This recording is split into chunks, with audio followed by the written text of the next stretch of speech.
يلا تعالوا بقى معانا، هاخدكم النهاردة في مكان خطير. قعدنا نتصور بقى زي ما انتوا شايفين شوية لحد ما الأكل نطلبه، وبعدين اتصورنا تاني وتالت ورابع وخامس. المهم زهقنا كده، وفي الآخر الحمد لله الأكل وصل.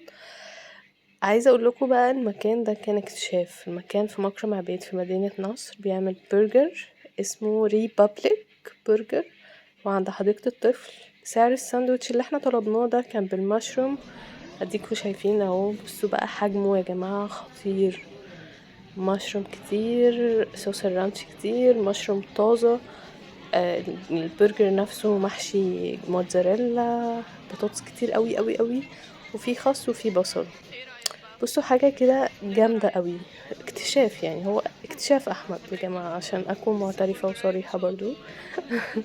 المكان زي ما قلت لكم في مكرم عبيد. سعر الساندوتش ده 165 جنيه شامل الضريبة. بس للأسف زي ما انتم شايفين ان الاسود ده كانت برجراية من عند احمد اتحرقت كده. بس هم اعتذروا لنا بصراحة، قالوا لنا هنعوضكم، بس مش عارفة هيعوضونا بايه. قالوا لنا المرة الجاية هنعوضكم، وبصراحة قالوا لنا لو كنتوا قلتوا لنا كنا هنبدله، بس احنا كنا متأخرين. هنا زي ما انتوا شايفين البرجراية، طبعا مش عارفين الساندوتش ناكله، فقعدنا نقطع فيه بقى وناكل كده. مش عارفة انتوا بتعملوا زينا ولا لأ، بس لو بتعملوا زينا قولولنا. قاعدين ناكل بقى، ناكل. الاكل كان كتير، خلاص بطلنا كانت هتفرقع في الاخر بصراحة.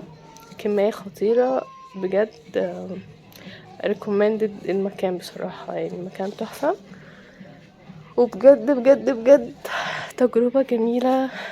ويلا بينا روحوا هناك وهتدعونا يا رب. بس المكان نصيحة بس ما يغيرش أسعاره، عشان هولمز كان خطير وبدأ يغير أسعاره، بدأ أسعاره في الهبل، وبطلنا ناكل منه بصراحة، مع ان احنا كنا على طول بناكل من هولمز. بس خلاص بقى.